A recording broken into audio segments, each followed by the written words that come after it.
Hello students, welcome back to a new video session. Today we will continue with chapter 18. So before your exam starts, we have covered chapter 18 in one video session. There we have covered some portion. Today we will continue with chapter 18, and today's session we are starting from the topic tropical grassland. Okay. So for tropical grassland, first we will see some introduction from tropical grassland, and this tropical grassland also known as savanna. Okay, this is another name. Now this savanna region is situated, occurs in a transitional zone between the equatorial rainforest and the tropical desert area. If we talk about latitudinal extension of the tropical grassland, then it is situated from 10 degree to 20 degree north and south hemisphere.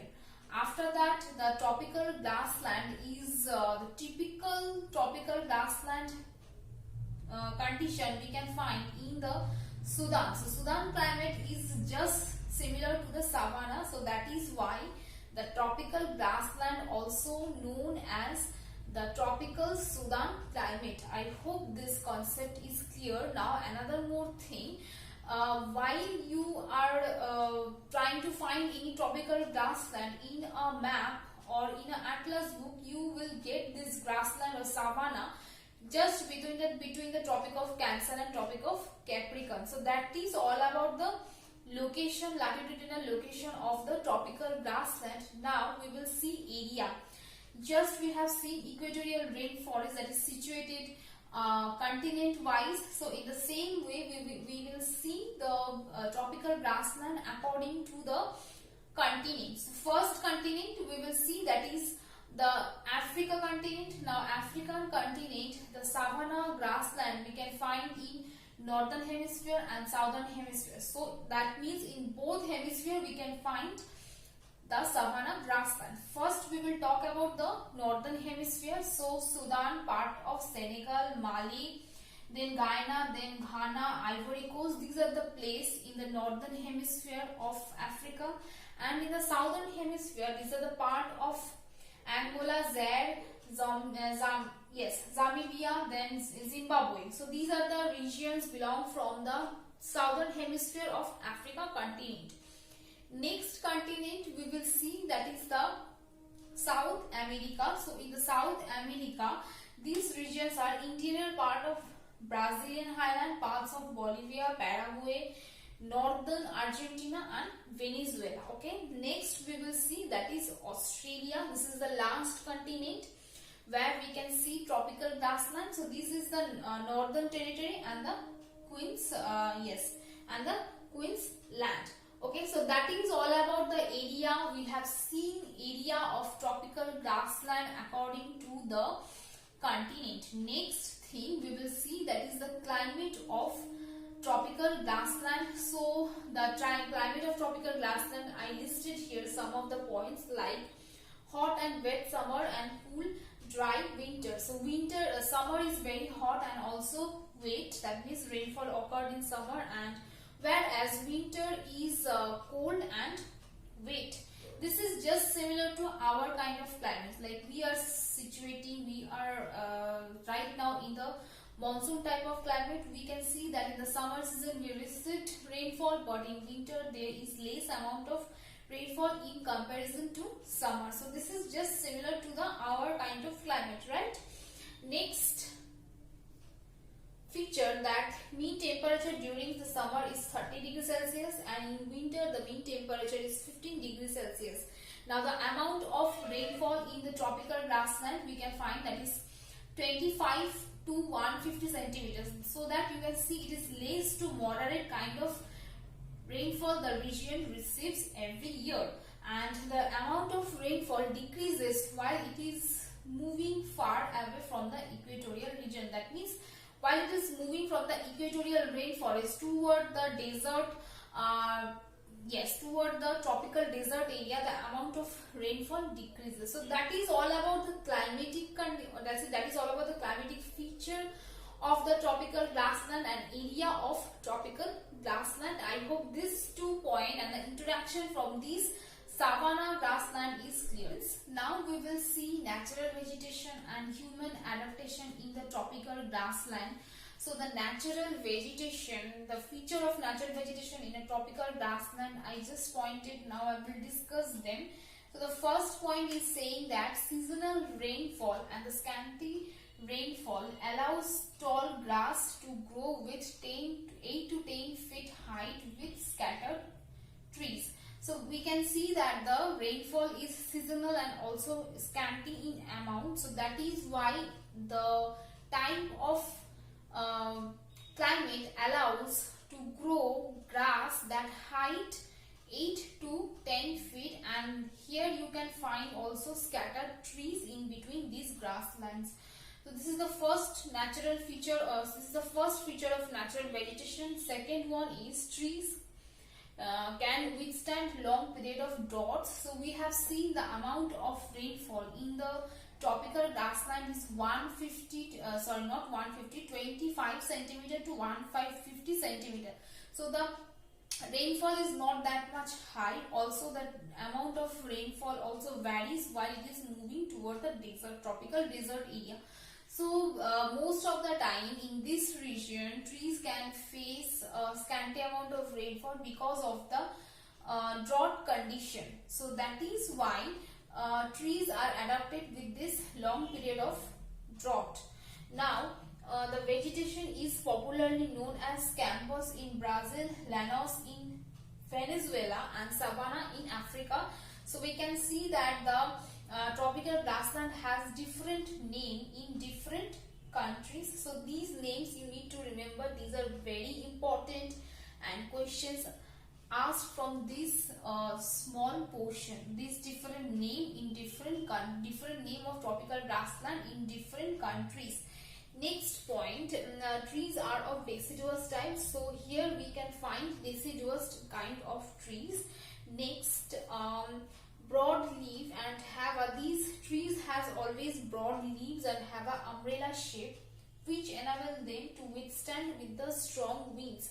So trees has a broadleaf and they have umbrella shape that help them to withstand with the strong wind. So these kind of features we can see in the natural vegetation of tropical grassland. Now human adaptation, how human has adapted themselves who are living in this tropical grassland. So area wise we can say that 50% of the earth surface will covered with the tropical grassland, but the population is not same everywhere, and most of the person or the people who are living in a tropical grassland, they are engaged with cattle rearing with the rich grass, and people are also practice primitive kind of cultivation. So these cultivation, the crops they grow, you can see it's varying according to the continent. So the first South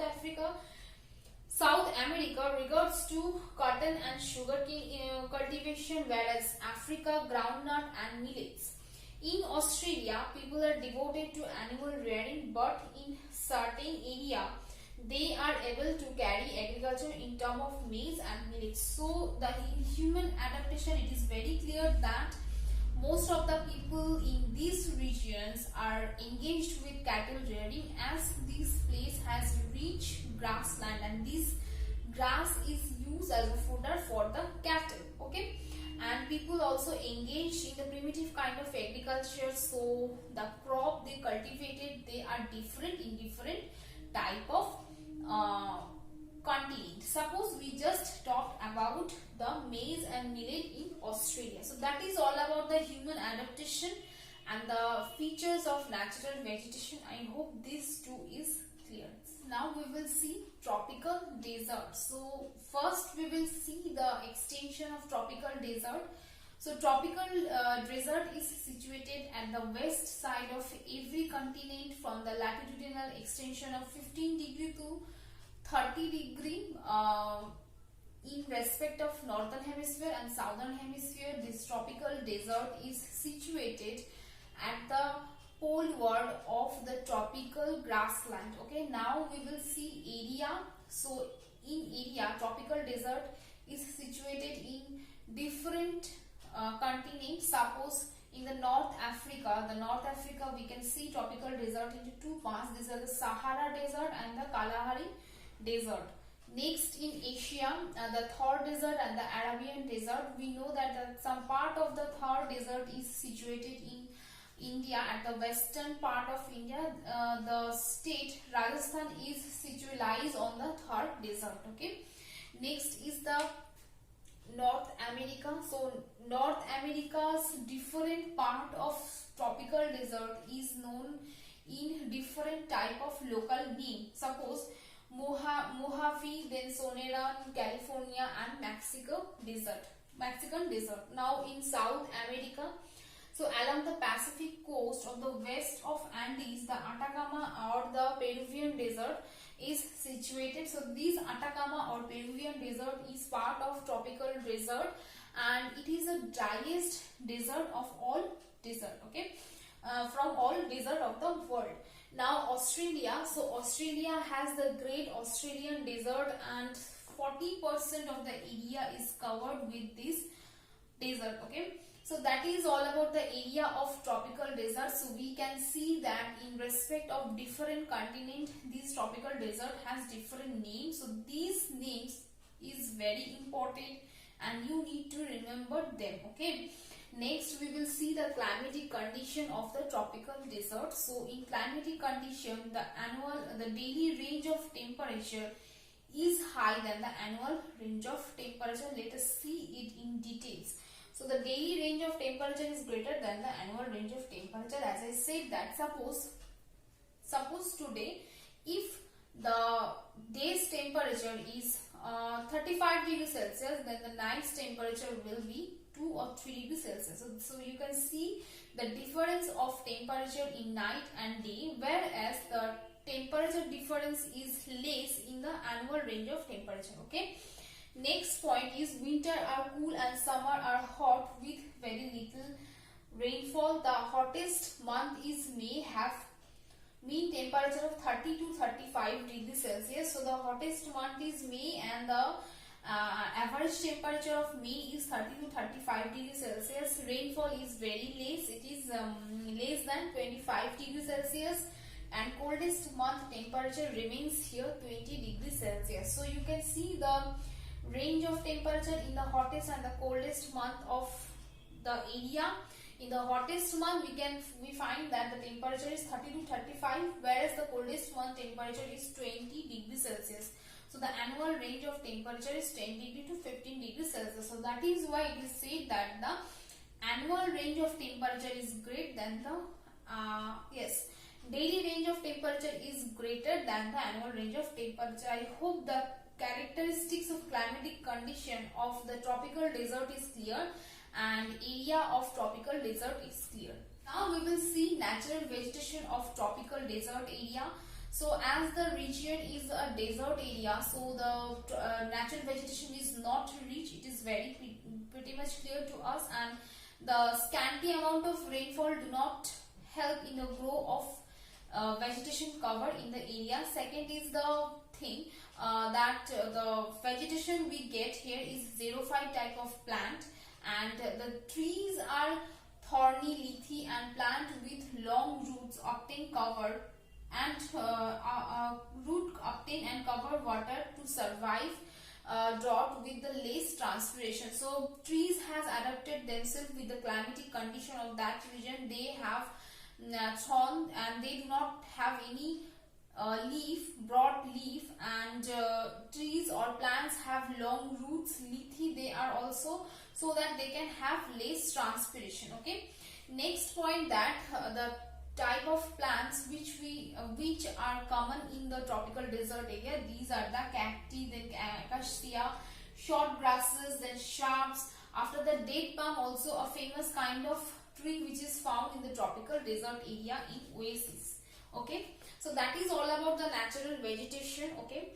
Next we will see human adaptation. So how human has adapted with the tropical desert area, that we will see. So irrigation can transform a desert area. It stands true for this region. So if irrigation can be provided, then the area can be turned into cultivated area, because the drought, because the desert area most of the time they faces drought and scanty amount of rainfall. They do not have proper water for the cultivation or the for the cultivation of any kind of crop. If irrigation support can be provided so that the area may be arable, may turn to arable, and the area may be transformed into a better place than the desert condition. Okay, so we will see some dams in the continent wise and how it changes those areas. Suppose the Oswam dam in Africa has led to the agricultural revolution with the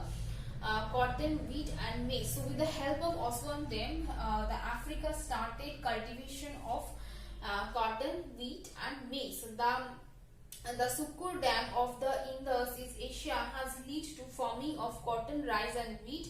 The inland drainage system of Mexico of South America for the cultivation of cotton, rice and wheat. So this is how we can see that these dams and their water is used for irrigation activity for different type, for different crop cultivation, and that is how the area is transformed. So that is all about the human adaptation and the natural vegetation of tropical desert area. I hope this 2 point is clear.